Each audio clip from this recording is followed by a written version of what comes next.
A few things to begin this second session. First of all, thank you all for coming back. For those of you who are here for the second time, welcome to the new people. I appreciate you being here. A quick introduction to myself again. My name is Matt Davies. I'm a professor of religion and philosophy at Schmekeda Community College.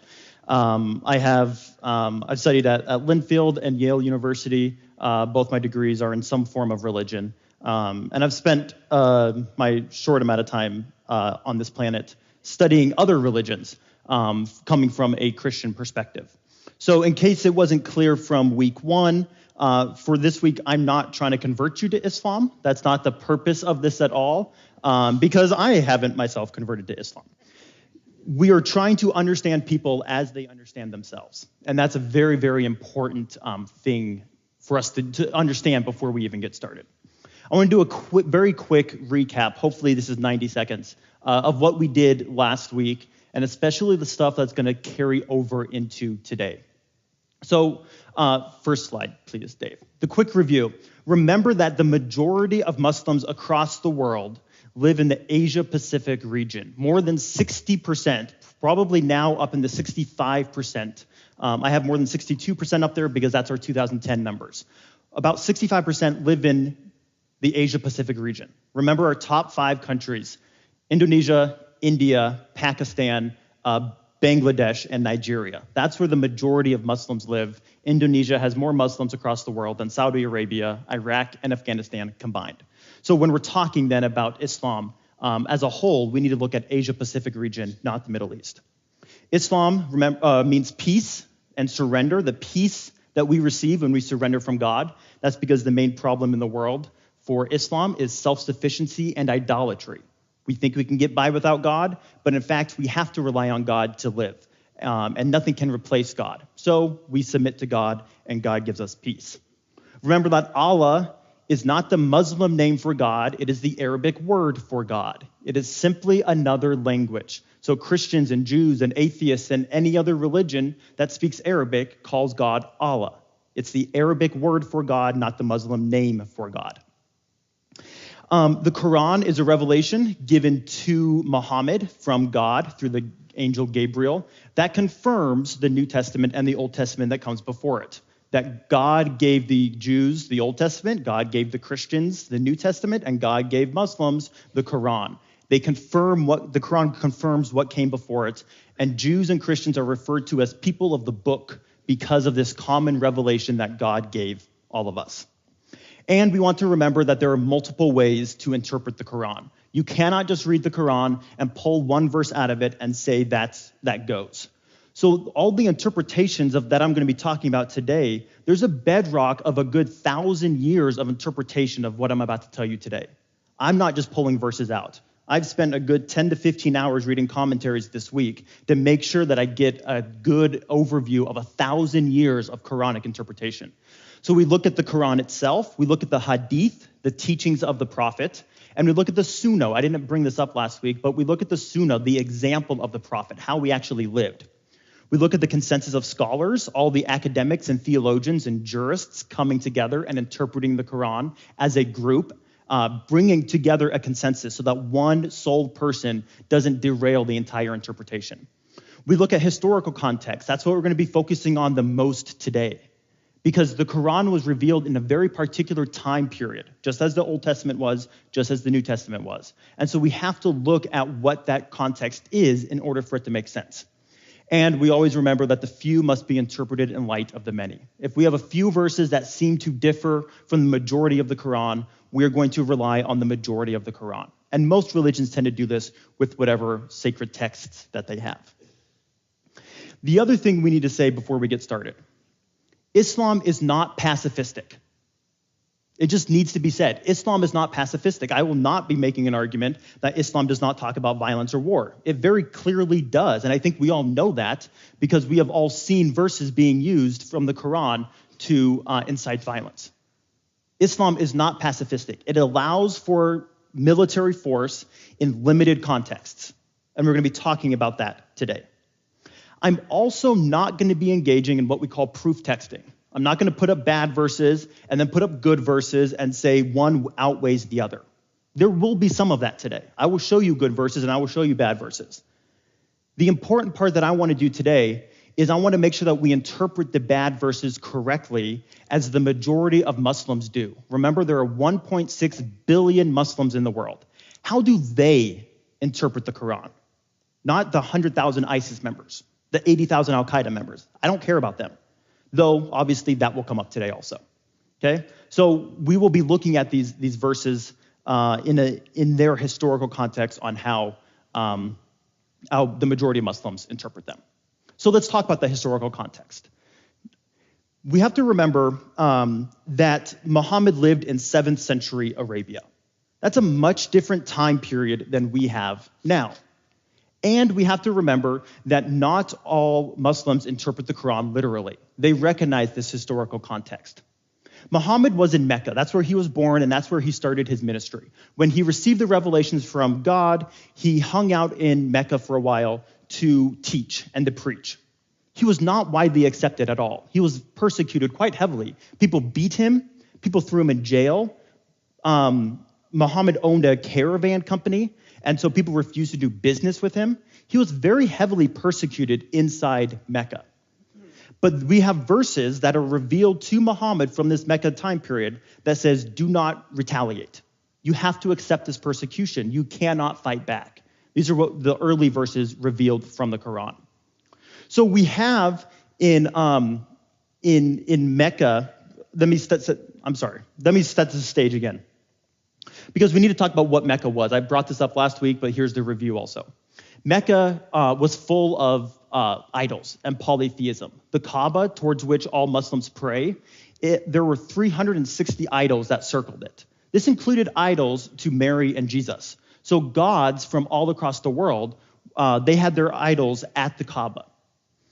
And Muhammad, when he received his revelation from God, he told everyone to destroy the idols, because he wanted monotheism. There's one monotheistic God that's shared by Christianity and Judaism. We need to destroy all the idols and rededicate the Kaaba, built by Abraham and Ishmael, to the one monotheistic God. Meccans didn't like this, because not only was Mecca was this hub of trade, it was at the center of caravan routes, which meant that it was a very rich place, and we had businessmen coming from all across the world who needed a place to worship while they're on their business trips. So now we have tourism, economy, and religion all tied into one. And Muhammad challenged all of them. Destroy the idols, which is going to destroy the tourism, which will collapse Mecca being a center of trade routes. So people didn't like Muhammad for a very good reason. It's all about money. So that's why they beat him. That's why they persecuted him. Muhammad was recognized, though, in the larger areas as a great man, as a politician, as a mediator, as a prophet. And so in 622, we have people from Medina. Medina is about 200 miles north of Mecca in Saudi Arabia. People from Medina came down to Muhammad and said, we have this internal political dispute in our city. Can you come and take care of this for us? In exchange for you mediating our political dispute, we will protect you from the Meccans who are trying to kill you, and we will worship the one monotheistic God. Muhammad said, fine. And so he fled in the middle of the night from Mecca to Medina, settled the dispute, and became the governor of Medina. Muhammad was a politician. And so in that sense, everything that we talk about and what the Quran says, we need to think about it in terms of Moses, not Jesus. Jesus wasn't a politician. Jesus was not about setting up a form of government. Moses was. Moses he revealed the Torah to us as a way to set up a Jewish society. The Quran was revealed to set up a Muslim society. So we need to think about Muhammad in those terms. So he was in Medina, which had religious diversity. There were Jewish tribes there. And he settled the dispute. He allowed for freedom of religion. If you worship the one monotheistic God, he allowed for freedom of religion inside Medina, which meant that Jews were able to worship freely. He did not try to convert anyone to Islam because he recognized that Jews worshiped the same God. And he became a great politician inside Medina. The Meccans, though, from the polytheistic Mecca, they thought that Muhammad was amassing an army in Medina to come attack them, to come out back and to wipe out the Kaaba and destroy all the idols.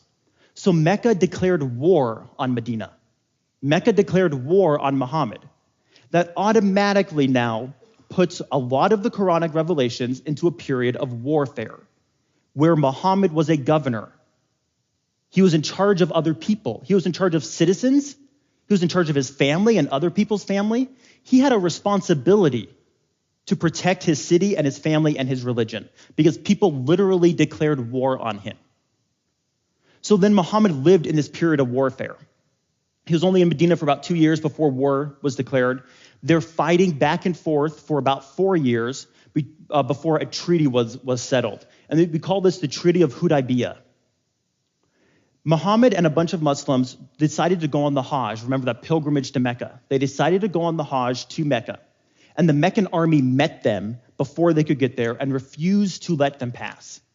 And so the Treaty of Hudaybiyah said that Muhammad and the Muslims would go back to Medina, they would turn around, and they would be able to go on the Hajj next year, safely, peacefully. The Meccans would allow them to do that. So Muhammad and his army turned around and went back. When they came back the next year, Meccans didn't allow them to. They broke the treaty. So any of the references that we're going to read in the Quran today about breaking of the treaty, a lot of times we think it's referring to this, that the people they had an oath with, a treaty with, broke it. And remember, we're in a political time period. So the Treaty of Hudaybiyah was broken by the Meccans, and so it was established in 628. Tried to go back in 629 for the Hajj. That didn't work. So in 630 then, Muhammad said, enough.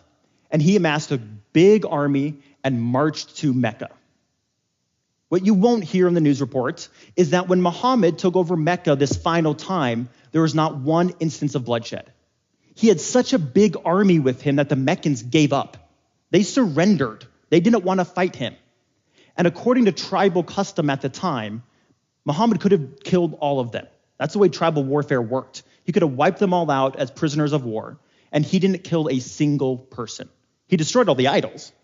He reestablished the Kaaba for the one monotheistic God, but he did not kill anyone in that final takeover of Mecca.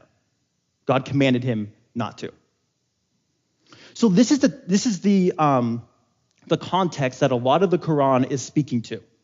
This quite literal warfare with Muhammad being a governor, or commander-in-chief, if you will, in charge of a lot of other people. The other historical context we need to keep in mind is that religious affiliation, your religious belonging, is not the way that we think of religion in the 21st century. The way that we think about religion in the 21st century comes from the Enlightenment. It's much more individual. It's something that if you want to change, you should be free to change. And it's all about you. That's the way we tend to think about religion today.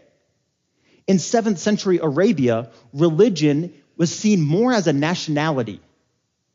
We tend to see that our identity as Americans are a little bit more tied tightly. You can't just switch nationality on a whim, or at least it's a lot harder to. Whereas you can switch religion on a whim if you want to. Religion needs to be seen in a political context, kind of like nationality. So if you switched religion in 7th century Arabia, it was very similar to treason or sedition. So this is why I have some of this on the board here. This is what we are going to continually refer to. That the idolaters that we're talking about are the polytheistic Meccans that had 360 idols surrounding the Kaaba that God told Muhammad to destroy in order to rededicate the Kaaba to the one monotheistic God. When we're talking about idolaters, that's who we're talking about. This word in Arabic that's translated as unbelievers or idolaters, it is never once used to refer to Jews and Christians. Not once. Remember, Jews and Christians are referred to as people of the book.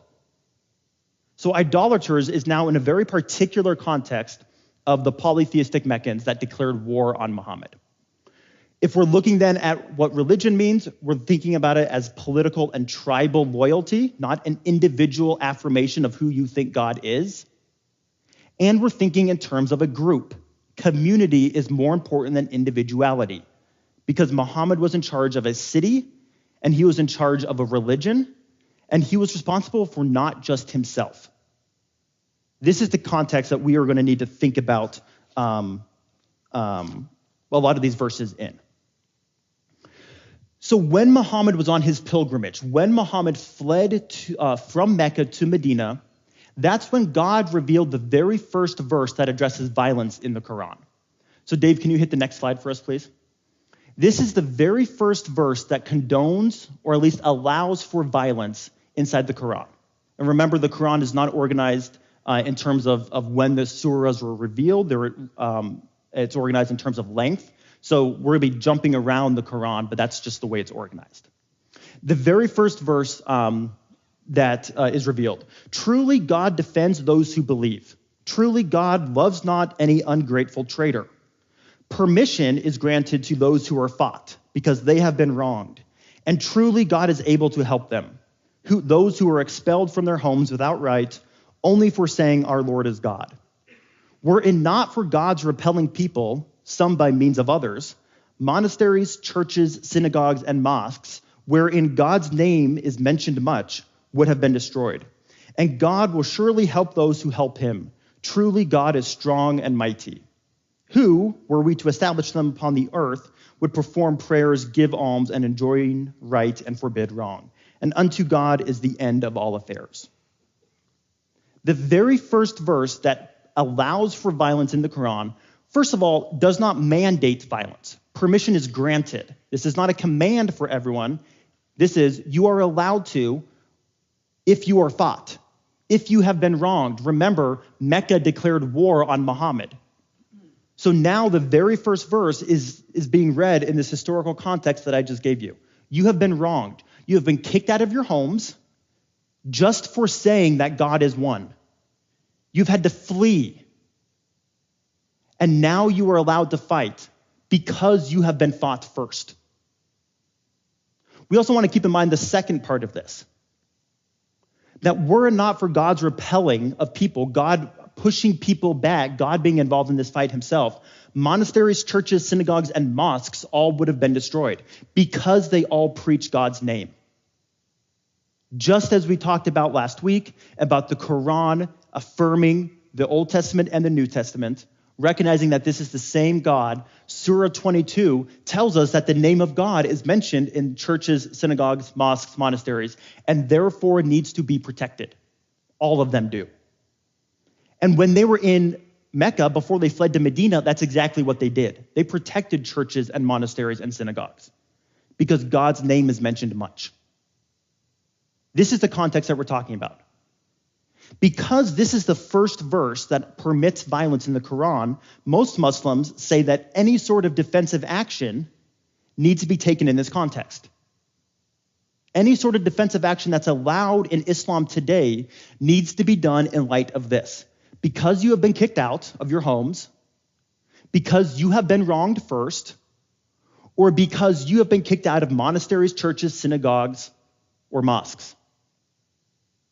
This is the example that I brought up last week when the Arab Spring was happening in Egypt. Muslims surrounding Coptic Christian churches to allow them to pray and worship freely on Sunday morning, and Coptic Christians surrounding Muslims as they do their daily prayers in the midst of Egyptian tanks and soldiers surrounding them.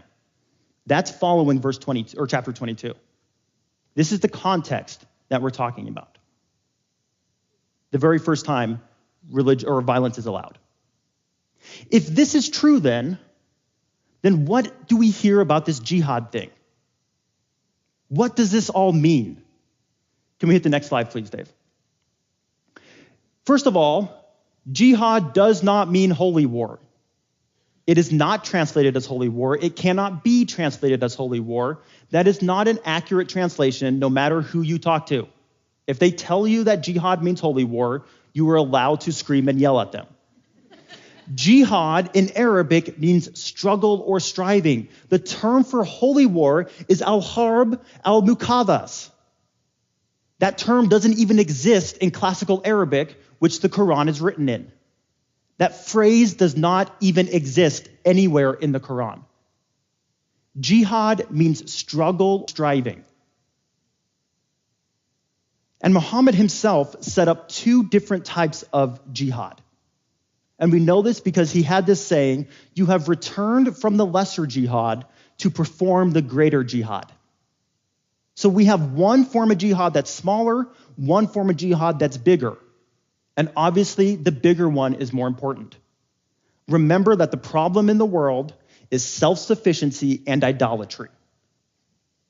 So the greater jihad is the struggle or the strive to remember God. It's the struggle or the strive to not think that we can get by on our own. The greater jihad is an internal spiritual struggle against sin. That's what jihad means, primarily. This takes on all sorts of different forms. Making sure we pray 5 times a day, that's jihad. Making sure that we speak up for truth, that's jihad. Making sure that we pay our charity, our zakat, that 2.5% of our total wealth, making sure we pay that is jihad. We can say that this is all struggling against self-sufficiency and idolatry. It's trying to remember who God is. That's the primary form of jihad. Treating someone with respect, not ripping them off, recognizing that we are all equal, trying to remember who God is in life. That is the greater jihad because that's the most important struggle or striving. That's how we attain heaven, eternal life. That is the greater jihad. If the greater jihad is the internal, then the lesser jihad is the external. This allows for violence, but that's not the only way that it takes form, nor is violence mandated in the lesser jihad. The lesser jihad is simply the external battle. And so Muhammad said that the greatest jihad, or the preferred jihad, is speaking truth in the presence of a tyrant, standing up for God, standing up for people around us, standing up for equality. That's all jihad.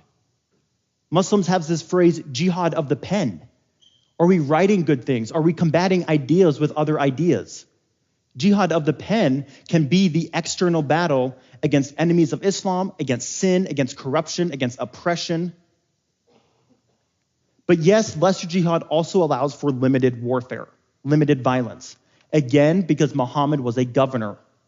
Muhammad was the leader of a country, a city, but you know what I'm saying. So if we are allowing for violence then in the lesser jihad, we have to allow for it in light of what we just read in the Quran. Surah 22, because you have been wronged yourself, because you have been kicked out of your homes, because Jews, Christians, Muslims are kicked out of their mosques and synagogues and churches. That's the limited arena that violence is allowed. It's a struggle or a strive against the enemies of God, against the enemies of monotheism, but more importantly, the greater jihad is a struggle against yourself. As Christians, which I assume most of us are, that should be a very common concept for us. Fighting against the flesh, in other words, to put it in Paul's language. We are called to fight against the flesh. That's jihad. That's all it is, fighting against the sin that's in our life. We cannot use jihad in any sort of universal sense. Jihad is equivocal, but this is how jihad has to be translated, because that's what the Arabic means. If we're looking then, all we hear about is this lesser jihad. That's all we hear about in the news. So what are the limits on this? There are limits on how we can conduct violence. So the next slide will show us the limits on what this lesser jihad allows for in terms of warfare. Now we're zooming in. Okay, there's a lot more that can be said, but we're zooming in because this is, I think, what you all came here to hear. That keeping in mind Surah 22, this historical context of Muhammad and his followers being kicked out of Mecca, we understand that there are limits on what the lesser jihad and permitted violence, not commanded violence, permitted violence allows. It has to be done in terms of these 3 things, and we saw all of these in Surah 22. It's to maintain your own religion, and in this we include the entire ummah, the entire Muslim community, so you are allowed to engage in violence if your family is threatened, if your country is threatened. Violence can be undertaken to protect other religions. Most of the time we're talking about Jews and Christians, although in places like Indonesia, the world's most populous Muslim country, this is also applied to Hindus. Hindus are protected class. Now, of course, we see violence in northern India with Muslims and Hindus fighting back and forth. We have Hindu monk terrorists. But Hindus tend to be classified as people of the book in India and Indonesia. So you can protect other religions who are preaching the one monotheistic God. Violence is allowed in that context. And thirdly, violence is allowed only if you have been offended yourself. And most of the time, this is an armed warfare. It's not just words hurting. This is armed warfare. And just as I talked about, the interpretation of the Quran has to be undertaken by a consensus of scholars.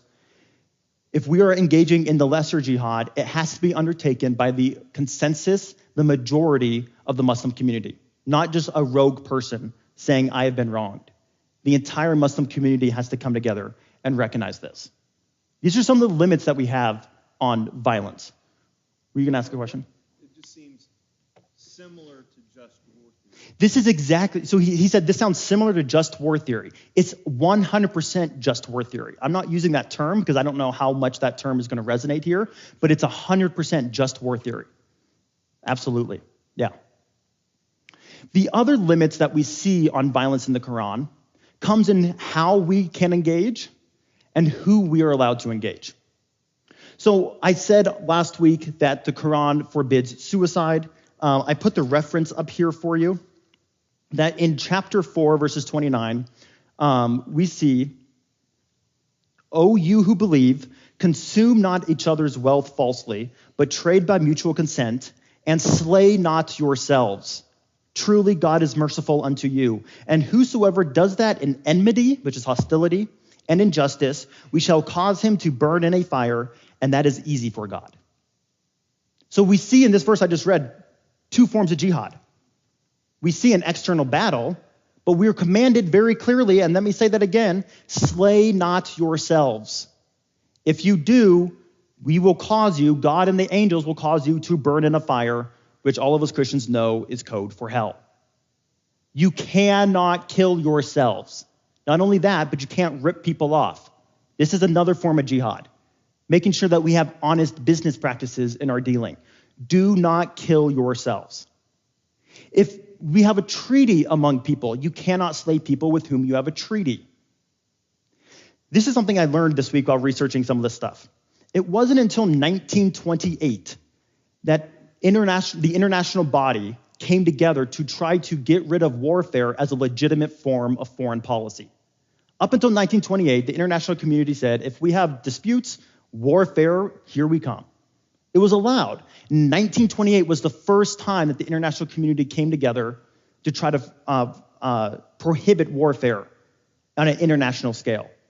We now live in a time of the Geneva Convention, of the Charter of the United Nations, after a bunch of 2 massive world wars that we recognize decimated humanity. Up before 1924, people didn't think that way. So the limits on violence are revolutionary for 7th century Arabia. So if we have a treaty with people, all of this is to say, if we have a treaty with people, we cannot kill them. Most Muslims today say international law says that we have a treaty with everyone because warfare is illegal according to international law, which means you cannot kill anyone unless, again, war has been declared on you. Everything that we do, peace must be achieved. When we're talking about these verses that we're going to be considering in context, the part that you don't hear recited in the news is almost always after this violent verse is read, the next verse that comes after it says, but if they incline towards peace, you meet them there. If your enemy wants peace, then you are religiously obligated to achieve peace. You may win your war, but you have to meet them in peace. We also have limits on you can't kill women, children, elderly. You can't kill, most Muslims today say you can't kill POWs. Some of the Quranic interpretation is contested on that one. You can't willfully destroy property. And any violence that is allowed has to be reciprocal. We'll show you a verse that talks about that also. Any violence that is allowed has to be reciprocal. So yes, Islam talks about violence. Yes, Islam permits violence in limited contexts. Again, Islam is not a pacifistic religion. But if any of you have legitimately read the Old Testament, this should not come as a surprise. There are in Deuteronomy 22, in the span of 4 verses, I am given 3 commands to kill women, to stone women if they have committed a sexual sin. And all 3 of those commands are accompanied by, so shall you purge the evil from your midst. That phrase is found 9 times in the Bible, and every time that phrase is found, I'm allowed to stone someone or kill someone. As one of my seminary professors said, it's time that we start reading the Bible, not just using the Bible. And if you actually read the Old Testament, then you will see that there are verses that will be matched one for all the verses I'm about to show you. I'm obviously not going to do that today. But read the Bible. Christians, we celebrate the apocalypse, right? We're looking forward to a big world war that kills everyone that's talked about in Revelation. We're anticipating violence. So none of this should come as a surprise to us. So what is the most famous verse that is used to say that Islam is a religion of war? This by far is the one that's cited the most. This is found in Surah 9, which is called repentance. That's the name of the chapter. If you read this verse, you won't get that, okay? But this is the most common verse used. Then, when the sacred months have passed, slay the idolaters wheresoever you find them, capture them, besiege them, and lie in wait for them at every place of ambush. Raise your hand if you have heard this verse. You will hear this on Fox News. You will hear this on CNN. You will read this in the newspaper. If you haven't already, I'm surprised.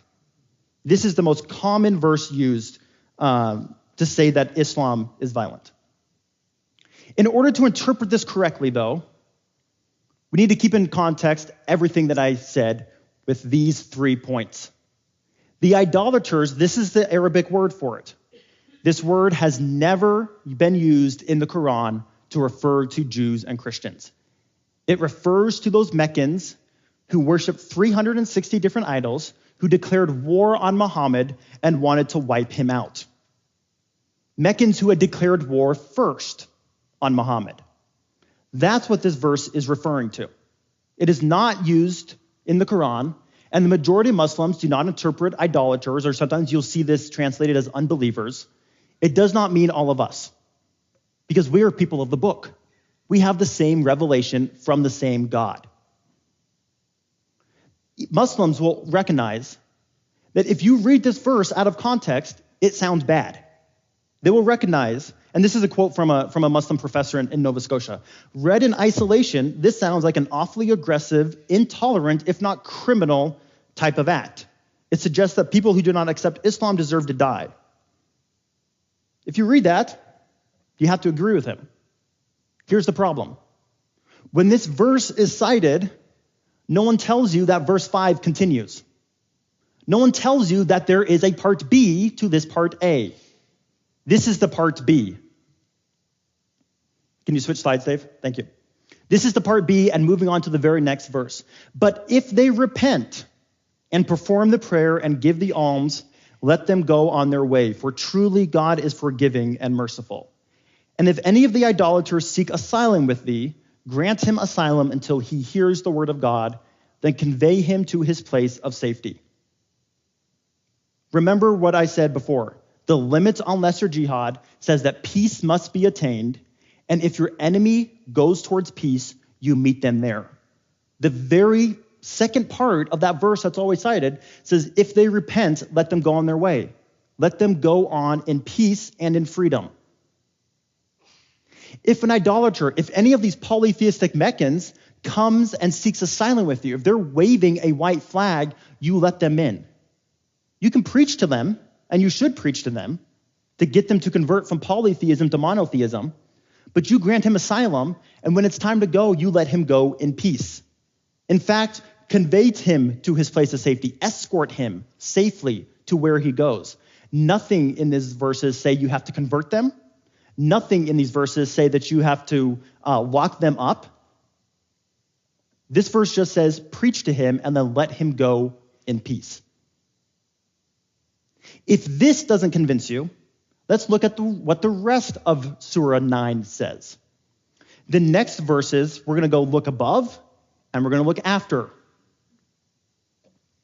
So the verses above says that you can kill, you can destroy, save for those idolaters with whom you have made a treaty, and who thereafter commit no breach against you, nor support anyone against you. So fulfill the treaty with them for its duration. Truly, God loves the reverent. If you have a treaty with them, you cannot kill them. Also keep in mind, who thereafter commit no breach against you. Again, violence has to be reciprocal, and violence has to be declared against you first. But if they stop, you stop. This is not wipe them off the face of the earth. This is not even, nothing in here says convert them to Islam. You're allowed to defend yourself. And most of us, if we're truly honest, would want a president, a commander-in-chief, to act the exact same way. If we are attacked, most of us do not want our president to follow the command of Jesus to turn the other cheek. Most of us want our commander-in-chief to retaliate, to protect us, to keep us safe. And if you pay attention to the presidential debates happening now, a lot of it is, how do we keep America safe? We want our president to do this. Don't kill the people we have a treaty with, but if they attack us, we attack them. If they go towards peace, we should go towards peace. This should not be a novel concept for us in 21st century America. Then the verses that come after that violent verse, verses 12 and 13. But if they revenge on their oaths after having made their treaty and vilify your religion, then fight the leaders of disbelief. Will you not fight a people who broke their oaths and intended to expel the messenger, who is Muhammad, and opened hostility against you first? This is in context of people breaking their oath, and remember that treaty of Hudaybiyah. Muslims, you have to turn around and go back to Medina. You can't perform your Hajj. You can't perform one of the most essential parts of your religious faith. Come back next year and we'll allow you. So Muhammad came back next year and they didn't allow him. They broke their treaty, broke their oath, and tried to kick the messenger out, tried to kick Muhammad out, and opened hostility first. That's the context. That's what we're talking about. So violence is permitted inside Islam if it fits these things. Making fun of the prophet does not qualify. There has to be an act of hostility, of armed hostility first, and there can be a defense of the religion itself. There are two conditions before the lesser jihad can be performed, before violence is permitted. None of this says that violence is permitted just for unbelief. None of this says Jews and Christians get to be killed because they're not Muslim. That's not the way these verses are used. Another verse that's often talked about is we've found in Surah 5. O you who believe, take not Jews and Christians as protectors. They are the protectors of one another.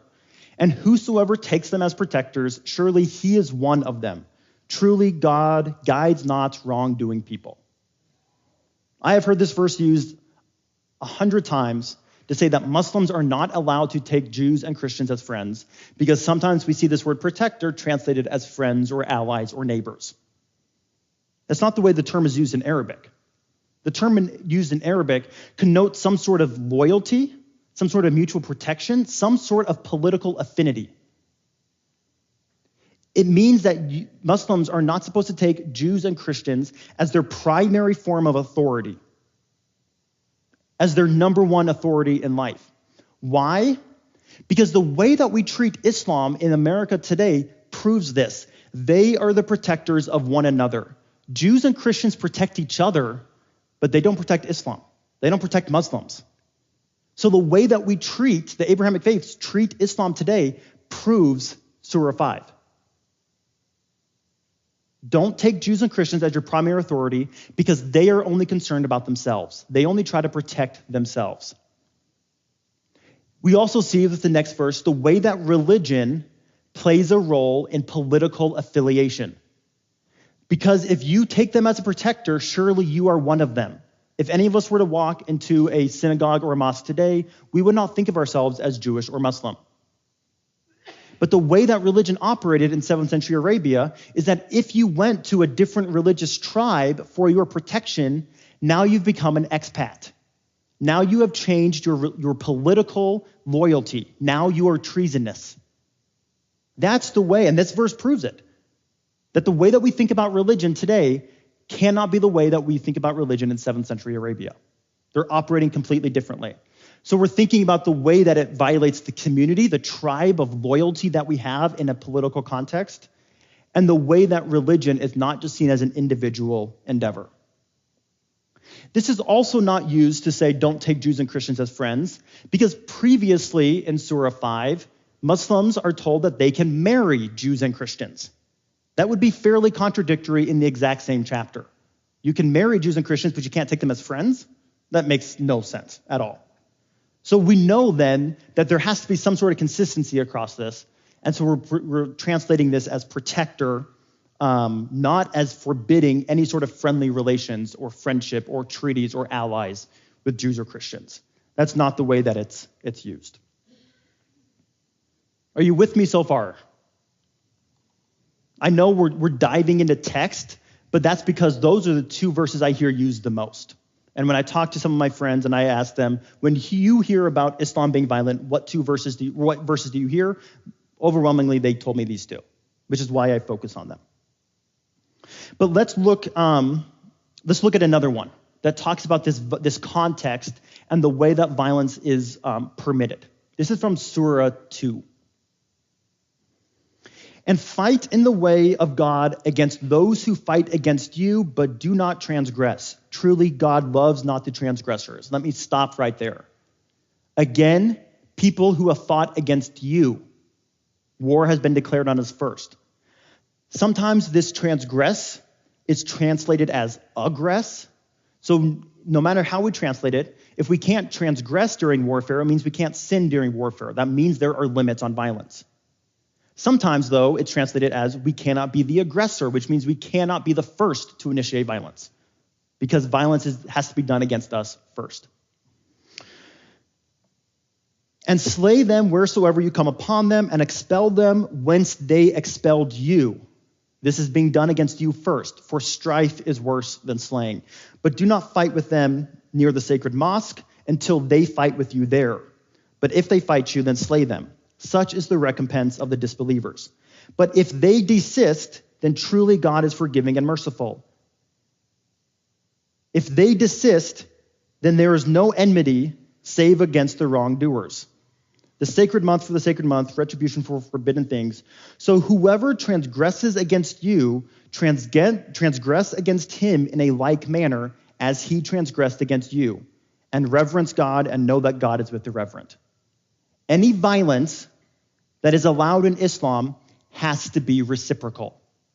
Transgress against them as they have transgressed against you, which the beginning of my passage says they did it first. This is self-defense in a political context, and there are limits. The Quran does not say you get to go blow up innocent people in a cafe or on a bus or on the street. None of the verses that I have read allow that. Not a single one. Because we read what's all around these verses and the way that these verses are used. If we keep going, read the bottom part of that passage. And they will not cease to fight you until they make you renounce your religion, if they are able. Whosoever among you renounces his religion and dies a disbeliever, their deeds have come to naught in this world and the hereafter, and they are the inhabitants of the fire, abiding therein. Violence is allowed to protect your religion. If you're trying to say that Islam is not allowed, if you're trying to say that Muslims cannot practice their faith here, if you're saying that Muslims do not receive First Amendment rights and protections, now you're putting yourself in that last one. You're trying to make Muslims renounce their religion. And Muslims have a duty to protect themselves, to protect their practice of religion, just as we enjoy here in this country. That is allowed. But keep in mind what I said before, it's not just making fun of the religion that allows for violence. There has to be some sort of armed aggression. There has to be some sort of active hostility. All of these verses that we're using are being used, have to be used in context. The last one I'm going to show you that can look at violence is from Surah 8. And again, it's giving us these limited these limits on what violence is allowed. Say to the disbelievers, and again, we're translating as this, not Jews and Muslims, or it's Jews and Christians. Say to the disbelievers that if they desist, if they stop fighting, what is past will be forgiven them. But if they relapse, then the want of those old has already passed. And fight them until there is no strife and religion is holy for God. But if they desist, then truly God sees whatsoever they do. And if they incline toward peace, incline thou toward it, and trust in God, for truly he is the hearing, the knowing. Reciprocal protection of your religion, but if your enemy goes towards peace, then you go towards peace also. Islam is not a pacifistic religion. It allows for the protection of faith, it allows for protection of family, it allows for the protection of homeland. If violence is done, it has to be done with the consensus of scholars and the consensus of the Muslim community in general. It has to be undertaken to correct a wrong that has been done against them first. It has to be reciprocal. It has to be used to protect Jews and Christians and Muslims. And if the enemy goes towards peace, then Muslims are commanded to meet them there, to also go towards peace. Yes, the Quran talks about violence. So does the Old Testament. These are not new. And in fact, the Old Testament says there are commands to go kill man, woman, child, animal. Wipe out entire cities and burn them to the ground. We don't see that in the Quran. We see when, but if they go towards peace, you meet them there.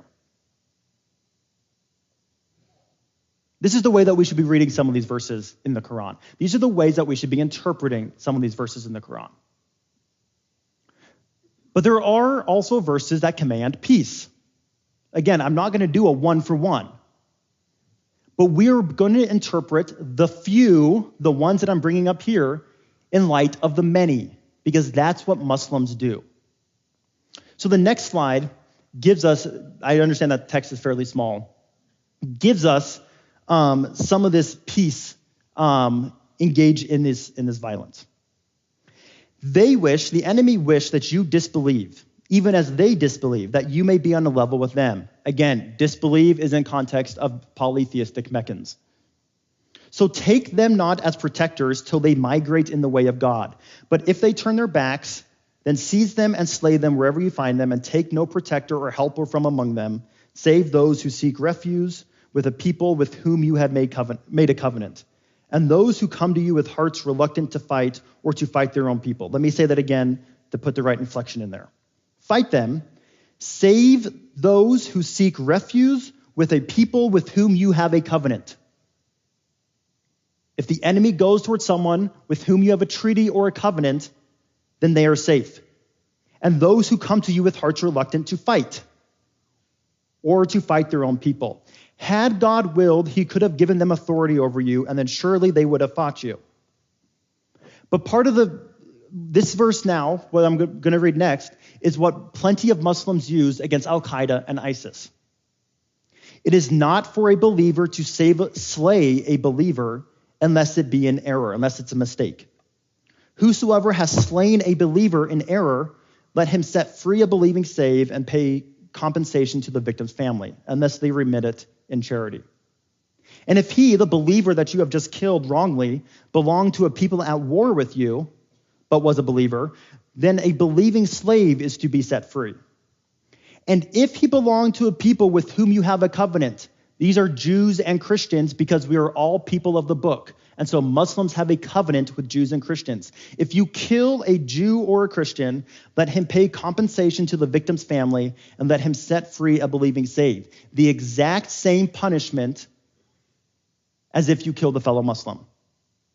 Whosoever slays a believer willfully, his recompense is hell, abiding therein. God is wroth with him and curses him and prepares for him a mighty punishment. Muslims are not allowed to kill fellow Muslims, Jews, or Christians. The number one target for ISIS in the world is fellow Muslims. ISIS kills more Muslims across the world than they kill Jews and Christians. They are violating their own scripture, and the Quran says that they are going to hell for it because they have slayed believers. How do they get around this? Well, they aren't actually Muslim. They aren't actually Jew. They aren't actually Christian. That's not what the Quran says, though. That's not what the Quran says at all. If you slay a believer or someone you have a covenant with, i.e. Jews and Christians, then your punishment is hell. The next slide, please, Dave. This should be a litany of verses. Perhaps. Next slide, please. Thank you. Got to make sure I'm starting with the right one. Surah 4, verse 90. And if they withdraw from you, do not fight you, offer peace, for God does not allow a way against them. If they go towards peace, then God has, the way that this says, God allows you no way against them, that's a polite way for saying you are forbidden to do so. You are now no longer under the context of the lesser jihad. You are now no longer under a threat, which means warfare is not allowed. If they go towards peace, you go for it. Surah 41, verse 34. And who is more beautiful in speech than one who calls unto God, works righteousness, and says, truly I am among those who submit. The good deed and the evil deed are not equal. Repelled by that which is better.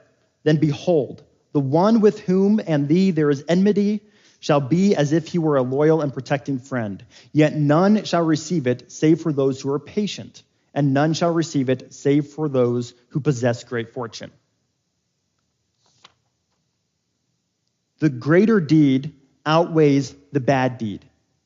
If this sounds familiar, we have in Proverbs a love turns away a wrathful response, answer, act.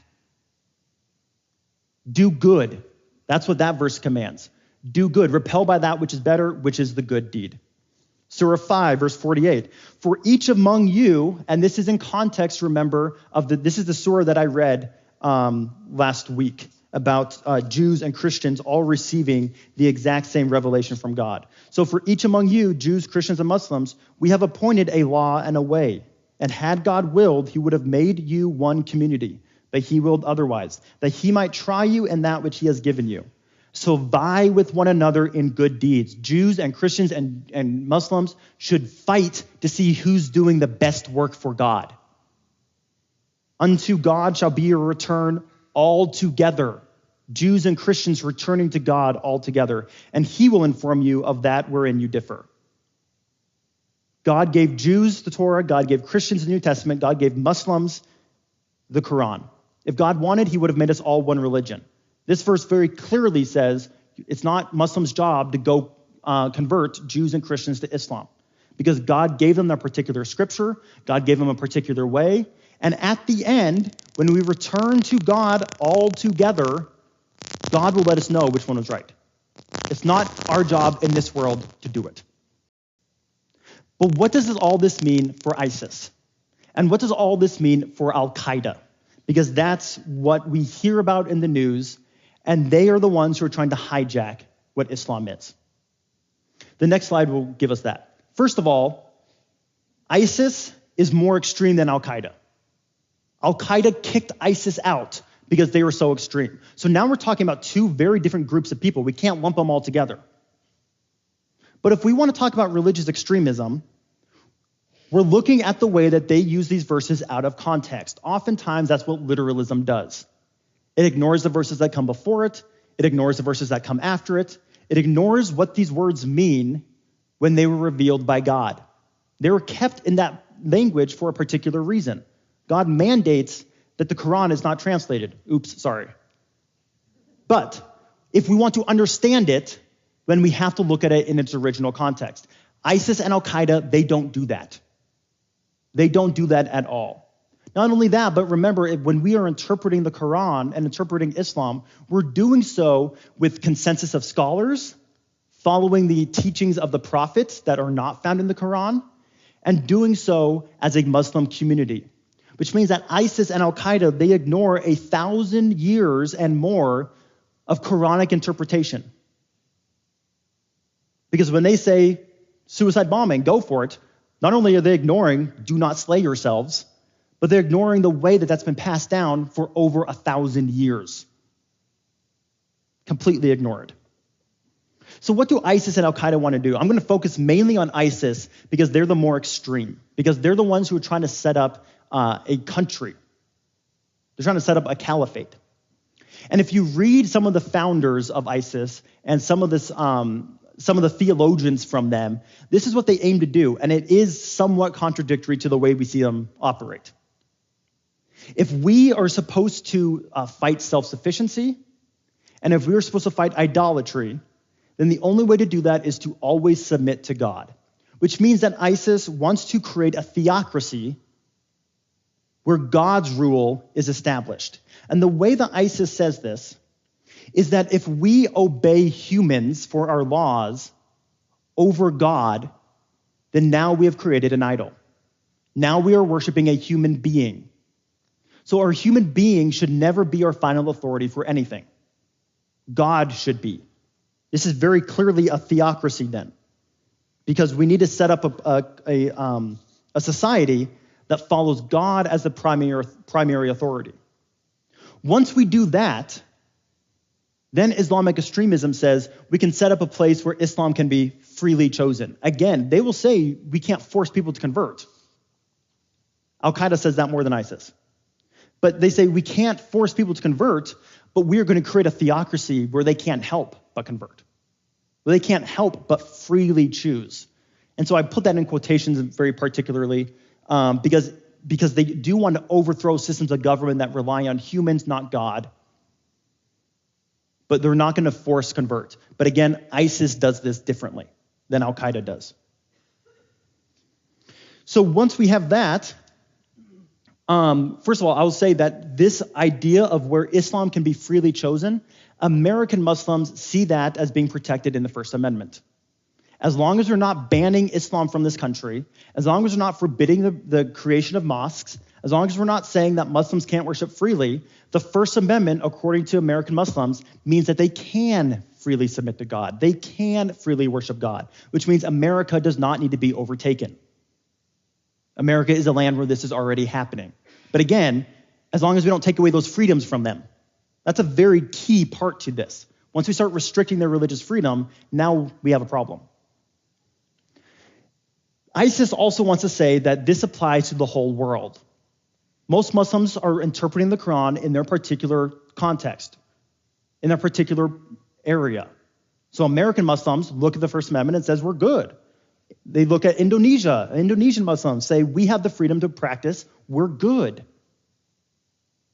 ISIS says we need to get rid of the entire world because the entire world relies on human authority rather than God's. We can see how this is an extension of fighting self-sufficiency and idolatry, but taken to the extreme, which is why they're called extremists. We're fighting the same battle in some sense, but they're taking it much, much further because they think that any human form of government deifies humanity. So then, if that's the case, then they'll say that any form of warfare doesn't have to be defensive because we've already set up idolatrous systems all across the world. We're already being attacked. So now we have to purge these systems of government. Notice the language I'm using, because this is the language that ISIS is using. We're going to purge forms of government. We're not purging Jews and Christians. Do they target Jews and Christians? Yes. Do they target fellow Muslims? Yes. Are they targeting Hindus and Buddhists and atheists? Yes. But all of it is to set up a religious form of government in the extreme where God is the primary authority, not a president, not a prime minister, God. And so for ISIS, this word religion that they use is not just a form of individual belief, it's a way of life that is infused in the government. They don't see a separation of church and state, because if we are supposed to create societies that make it easy to submit to God, then you cannot separate church and state, or in their case, mosque and state. You can't separate them because you have to submit to God in your form of society and government.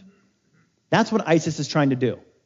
And so, as I said already, they get around verses that say, don't kill yourself, or they get around verses that say, don't kill Jews and Christians and Muslims by redefining these words. So they'll say, well, they're not truly Muslim, or they'll say you're not truly Jewish or Christian, and so we can kill you. They get around the verse, do not kill yourself, by saying, if I'm truly supposed to fight self-sufficiency and idolatry, then the most selfless thing I can do is blow myself up for God. That proves that I don't rely on myself, that I only rely on God. Despite God not saying that in the Quran at all. Do not slay yourselves. I don't think it can be made any clearer than that. But that's the way that they take this to the extreme. So when ISIS is going through these museums and these countries and destroying museums and destroying statues, it's to fight idolatry. Most Muslims across the world will not go into a museum and say, I see a statue of the Buddha, and that risks my religion. ISIS does, taking it to the extreme. But everything that they do is done in terms of a political context.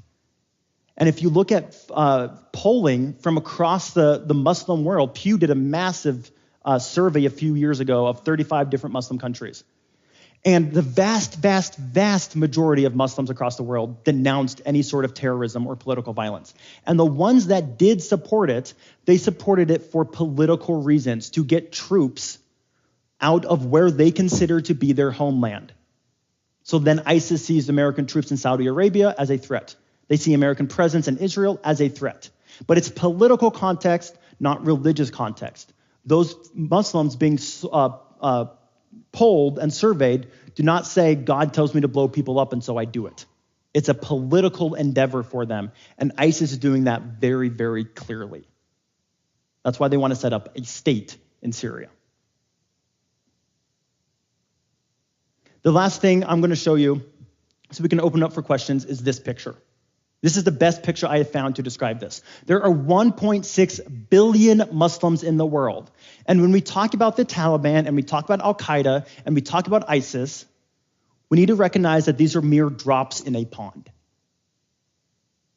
If there are 1.6 billion Muslims in the world, and if the Quran teaches violence, and if Islam is a warlike religion, then why aren't 1.6 billion Muslims waging war? Why aren't 1.6 billion Muslims blowing themselves up? Why are there Muslims all across the world condemning ISIS, preaching religious freedom, and saying, not in the name of my religion? I will bring this up more on next week when we talk about American Muslims. But there is a very big response to Islam to ISIS across the world by Muslim clerics and scholars. One of the biggest ones recently was signed by 110, if I remember correctly, 110 different leading Islamic theologians. And they wrote a 60-page paper to ISIS condemning ISIS using the Quran, saying what you're doing is not our religion. They wrote it in Arabic because ISIS is not going to read it if it's not in Arabic because we can't translate it. But they did put it out in English for the rest of the world to understand also. And from all across, we're talking Muslims from Spain to Saudi Arabia to Indonesia, 110 leading Muslim theologians condemning ISIS. It's happening. They are speaking out against ISIS and terrorism because they recognize everything that we just talked about today. That the Quran does not promote terrorism, does not promote killing people willy-nilly, does not promote killing men, women, children who are innocent, who have not committed any violence or armed hostility against Muslims. Remember, 113 of the 114 chapters in the Quran start with, in the name of God, the beneficent and the merciful. That's who God is in Islam. That's what the Quran is. That's what 1.6 billion Muslims believe. I'll open up to questions now. Why did it take so long? Why did what take so long? To start fighting, saying that the Quran didn't support it. Yes, why did it take so long for Muslims to say that the Quran doesn't support ISIS? It hasn't taken long. The next day after 9/11, Muslims all across the world were condemning it. In 2003, a Muslim cleric from Spain put out a 600-page legal opinion condemning terrorism. We have to recognize that we live in some sense of the world with a short memory. If we think back to the Cold War, the enemies were always Russians. If we think back to World War II, the enemies were always Japanese and Germans. Now we're fighting another enemy, and in 25 years or 50 years, it's going to be someone else. And in each of these time periods, people who are being condemned are speaking up and saying, that's not who I am. The sad thing is that the news doesn't report it. So that's why I'm going to bring it up on next week. I'm going to talk about the clerics who are condemning it, both in America and abroad. I'm going to be talking about the community service acts that American Muslims do all across the country. But it's not getting the news. It's not sensational enough. It doesn't make money. And that's a sad thing, because now the media is favoring broad sweeps of entire religion while ignoring that picture right there. Yeah. Next question.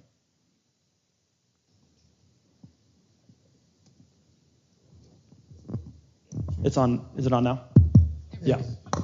So I wonder, when you talk about the ISIS group trying to killing other Muslims, is there as part of the belief, is there a belief that Sunnis are not true Muslims, or that the Shia are not true Muslims? Yes. And so we're going to talk about the Sunni-Shia split next week. It comes all down to religious authority. This split, and I think I brought this up last week, but the split between Sunni and Shia has to do with who's allowed to take over after Muhammad died. And if you follow the group that wasn't allowed to take over after Muhammad died, and again, that depends on which group you're in, but if you follow the wrong one, now you're no longer properly Muslim. So now we do get to kill you, right? It's the exact same thing. So this is the example that I used last week. It's the exact same idea that we saw in Ireland with Protestants and Catholics killing each other. You're not properly Christian because you're following the demonic and antichrist pope. So I get to kill you. It's that exact same sort of logic that makes no sense to the vast majority of the community. Yeah. In the back. Will you define ISIL? Or ISIS? What is the deal between the two? Well, ISIL and ISIS are the same thing, and they're also called Daesh, D-A-E-S-H, I believe. And they are an extremist group that is bent on political domination. So we're seeing them in Syria, especially, taking over after the nice little political chasm that we have there now. We see them spreading across the world a little bit. But they're trying to set up their own form of government that's a theocracy. They call it a caliphate. And so they're setting up it's a political endeavor. They're setting up cities, and they have their own tax system. They created their own currency. This is all a political endeavor inside Syria, and now trying to spread a little bit out. What else? I feel like I didn't answer your question, though. Two different forms of terrorism, then? Would ISIL and ISIS be two different forms? So, well, ISIS and ISIL are the exact same people. They're just called different things. Okay. So ISIS is the Islamic State of Iraq and Syria. That's what the acronym stands for. It's an English acronym. ISIL is probably an Arabic acronym. I don't remember though. The president has been calling them ISIL instead of ISIS, so I'm sure that's coming from the State Department. And Daesh is a nickname basically for them that most Muslims prefer to call them because it has something to do with calling them illegitimate. But Daesh is an Arabic slang for them, in other words. They're all the same group, though. Yeah. So, question up here, and I'll repeat your question aloud. The point you mentioned about all these killing, they have killed more Muslims than any other, is well taken. Because everywhere their pillage and killing people has happened. Indonesia, the most recent example, probably over 90% of the people are Muslim. Yes. It happens in Pakistan, 90% and over. So. And it's all over the world, same thing. Yeah. Yeah. So as he says, if you want to keep going, I'll let you, but let me repeat so I don't forget. He says the point that ISIS is killing majority Muslims is well taken because the majority of examples we see across the world are that way. So we're looking at Indonesia, and there's an instance a few months ago of ISIS terrorists marching into a mosque after Friday prayer to kill Muslims. Right before the Paris bombing, a couple days before, there was a massive bombing in Lebanon committed by ISIS that killed majority Muslims. So he's saying that ISIS is killing the majority of Muslims. That's absolutely true. Where they're bombing is predominantly Muslim-controlled areas. They themselves call themselves Muslims. They have named themselves ISIS, which I call it is. I hope it was. Yes, absolutely. I hope that with you. Yeah. So I see a question in the back. We don't have a microphone there yet. We need it for the recording. Yeah. My question is, the beheadings that we've witnessed in some way or another, is that in any part supposed to be representative of something in the Muslim culture? Representative Muslim culture, no. What we do see it as a form of medieval death penalty, essentially, right? That beheading was a very common form of the death penalty in political contexts. And so, beheading is not found in the Quran. I'm sure there are examples that they're pulling from the Hadith or from the Sunnah, because that's the way that executions were done in the Middle Ages. And ISIS and Al-Qaeda tend to be stuck in medieval interpretations of the Quran, not contemporary interpretations of the Quran. So it's not a Muslim thing, it's a medieval thing. But in the Quran, there's no mention of beheading people. Correct. So where are they drawing that from? So then they can draw it from the Hadith, which are the teachings of the Prophet, and they can be coming from a chain then. So we're now, like, we have Hadith that have come after the Prophet. But in order for a Hadith, a saying of the Prophet, to be seen as legitimate, we have to see it in terms of evidence, like in a crime case. There has to be a chain of custody. There has to be a direct link back to the Prophet in order for it to be seen as legitimate. I don't know precisely where ISIS is drawing their justification for beheading. I'm sure it's someplace in there that had a medieval origination, but don't quote me on that because I'm not 100% certain. Other questions?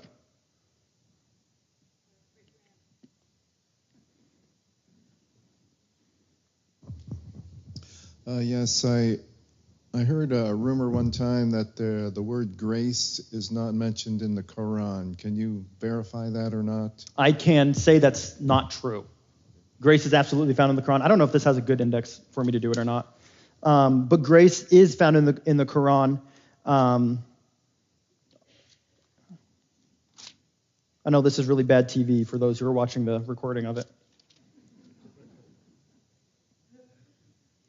So I see 1, 2, 3, 4, 5, 6, 7, at least 8 verses there that mention grace. It's all over. Grace, the gracious one, is one of God's names, 99 names in Islam. When there's talking about forgiveness of sins, it's saying that God gives us grace. So grace is found in the Quran. It's translated differently, or it's conceived of differently than we do in Christianity. These words are not one-for-one equivalents. But grace is absolutely found in the Quran, the word, yeah. For the person who is very, very, let's just say, I don't know, I'm naive or whatever, but when it comes to ISIS versus Muslim, I have no problem with Muslim faith people, the Islamic faith. I fear for them as a Christian.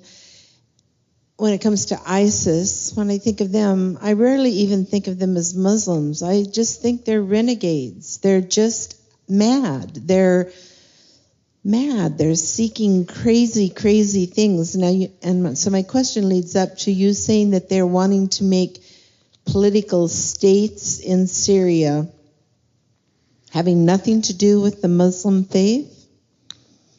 It has creating up creating up the systems of governance inside Syria has to do with the Muslim faith, because they're gonna take the Quran and implement it. Whatever Muhammad set up in Medina, in that country where he was the ruler, the mayor, the governor, they want to set up that exact same constitution essentially, which means that they want to set up a 7th century constitution. So it does have something to do with Islam. We can't say, and again, I said this at the beginning, we can't say that Islam is pacifistic. We can't say that Islam does not have a problem with extremism. We also can't say that Islam is the only extreme religion or is the only religion with terrorism. The way that most Christians don't want to call the KKK Christian, Most Muslims don't want to call ISIS Muslim. But that actually does a disservice to both religions because we have to recognize where our own religions can be misinterpreted, and we have to fight against that misinterpretation.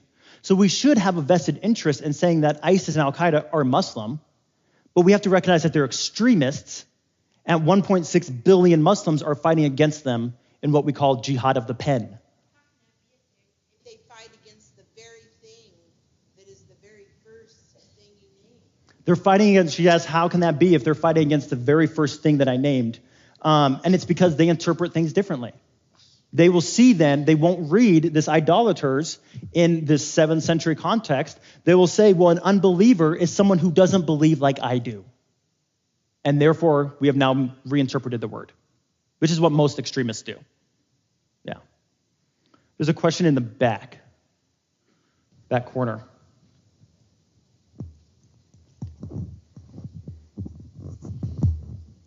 Thank you. You mentioned that the KKK shouldn't be referred to as Christian. I'm not sure if that's exactly the way you said it. I want to say the exact opposite. The KKK should be referred to as Christian because they use Christianity as their defense.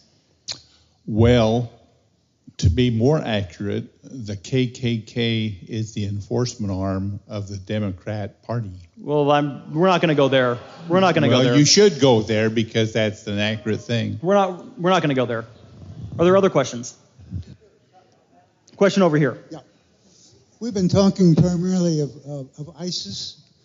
Do you feel that the other groups, Taliban and Al-Qaeda, will eventually consolidate and be one group? I know they all have different political aspirations, namely ISIS.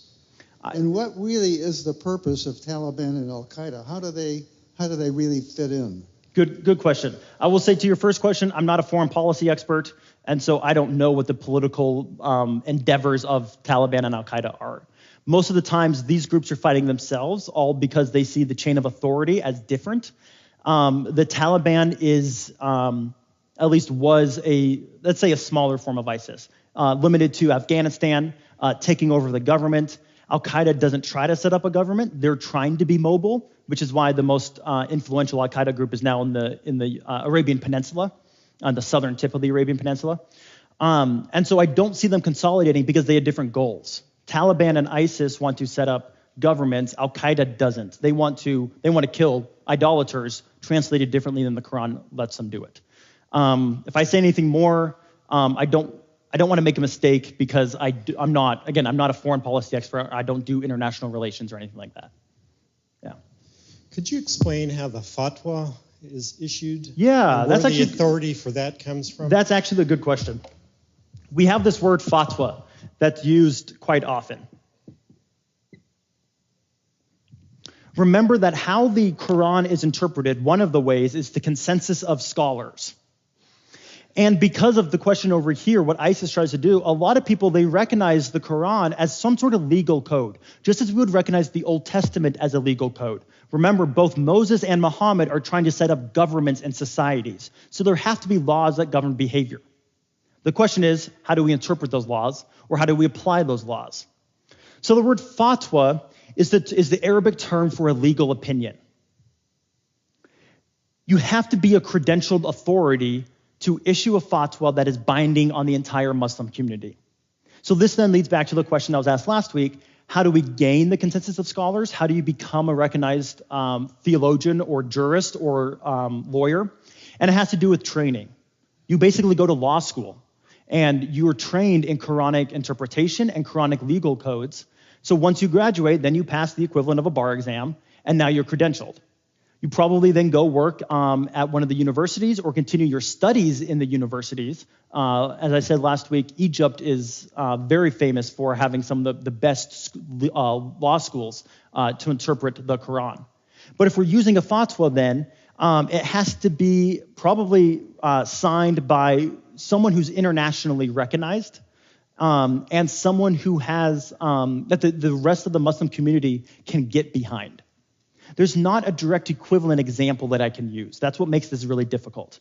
The example that I tried to use last week is saying that these legal scholars We can liken them to all the Supreme Court justices, pretend that Supreme Court has term limits. So we're going to liken them to all the previous Supreme Court justices, the current Supreme Court justices. Let's add in the attorney generals, certain senators and Congress people who have spent their life studying this. And we're going to add some of the people who argue in front of the Supreme Court, some of the famous people like Doug Laycock. Let's add him in here because he knows what the Constitution says. So a fatwa has to be issued by someone like that. Famously, Osama bin Laden issued a fatwa against American troops in Saudi Arabia in the 1990s. The problem is that Osama bin Laden had no legal training. He was not recognized as a legal authority by the rest of the Muslim community. He was recognized as authority by his own followers, but that doesn't make someone a legal authority because that's, again, 50,000 people, not 1.6 billion people. So he didn't have a legal authority to issue a fatwa. That's also why the fatwa that I mentioned earlier that was put out last year against ISIS was signed by 110 or however many there were of people who were legally allowed to issue fatwas. Now this is really binding. Imagine every Supreme Court justice, every president, every attorney general, and all members of Congress signing the same piece of paper saying this is what the Constitution means. That's the legal authority that I want to put on that because that's the best equivalent that I can give you. Does that answer your question? There's no one for one. That's why it's hard to explain what a fatwa is and the way that the Quran is understood in a legal context. So I think that's the best I can do. Yeah, the word fatwa reminds me, a few years back, you may recall the first Ayatollah issued a fatwa to assassinate Salman Rushdie. Yes. He thought that he was blasphemous towards Muhammad. But of course, they didn't get to come through. Salman Rushdie is still alive. Correct. Yeah. So we see these trying to be issued by people for a lot of reasons. But recognize that they're contested. There's differences of interpretation. Since there's no one supreme leader in Islam, like we have the Pope in Catholicism, it means that we debate these things quite a bit, actually. We have one over here, and then I'll move over there. I'm looking at the screen and the vast population in countries other than the Middle East. Yes. And I'm wondering whether there is anything that we see from that vast population in the rest of the world which addresses the agony and the terrorism at the present time. I'm thinking about the fact that there has risen out of Christianity like a Martin Luther King who just got us marching in the right direction as Christians. And this will make me I'll let you continue, but this will make me very unpopular, who was killed by white Christians for what he said. Now we are holding him up to be a leader, but he was killed by people of the same religion for exactly what we're holding him up to say now. Let's keep that in mind when we reference Martin Luther King. But keep going. I'm just wondering whether there are movements in the vast population of the rest of the world to Absolutely. make moral corrections. Absolutely there are. We see one whole branch of Islam called the Ahmadiyya movement began here in America in the 1940s, 50s, if I remember correctly. The Ahmadiyya movement as a whole is very focused on this type of thing. We see Muslim scholars becoming very popular. So people like Reza Aslan, who's going to be speaking at Willamette next month, I believe. People like him are becoming popular and speaking on a large platform about trying to take back their religion in some sense, because they recognize that their religion has been hijacked. People across the world, we don't hear about them in America. So if I cited names to you, they probably wouldn't mean anything. But we see clerics in Spain and Portugal. We see clerics in Indonesia and in Turkey speaking out against these things. Is there one leader that everyone rallies around? No. There are multiple leaders across the world that are very influential for the regions in which they are. Malala is a great example. Yeah, Malala won the Nobel Peace Prize. The girl from Afghanistan. Who was shot by the Taliban for going to school. She could be one of these one single unifying figures because she's absolutely doing that. Yeah, Malala is a great example. So. Where does Sharia law fit into all this? So again, we'll talk about Sharia law next week, but Sharia law is trying to interpret how to apply Islam to society and in a political context. But as I said last week, there's no book of Sharia law. There's not one thing that we look at. It's not a singular constitution. It's debated and contested and interpreted through fatwas. So I'll talk about that more next week because I want to talk about the relationship that American Muslims see with the global community. That's going to help us position how American Muslims see themselves. But Sharia law, it tells us how to conduct society. But again, it also gives us the worship. So the 5 pillars, the prayer, the fast, the Hajj, the statement of faith, and the charity, all of that is Sharia law also. So, but we'll address that a little bit more next week. Do you have any numbers on how many atheists and agnostics exist kind of in the Middle East and Indonesia? I know in the Europe and the United States, agnosticism and atheism are some of the fastest growing faiths, or not lack of. It just seems like, I don't know, the developed worlds, that seems to be, I don't know, a little more catchy or something. But in these places, is atheism and agnosticism popular at all? Fairly small. I can't give you a firm number. But fairly small, and that's because of the role the Enlightenment has played on the Western world. So the way that we see atheism and agnosticism playing a role in Europe and the United States and Canada and these places has to do with the Enlightenment, which impacted the Arab world very differently. So atheism and agnosticism is not popular in the Middle East. It's harder to say that for Southeast Asia, because in places like Indonesia, Thailand, they conceive of religion slightly differently. And so we see atheism isn't its own category. So we see atheist Hindus, for example, and there's no contradiction inside Hinduism whatsoever about not believing in God and still being Hindu. So we can't put a firm number on that in the Southeast Asia area. But in the Middle East, very small numbers, but I can't give you a firm one. Any last questions?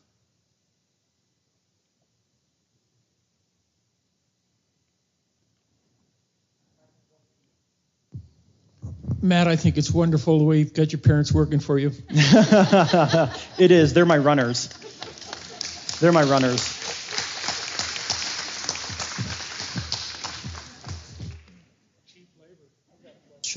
I've got a question.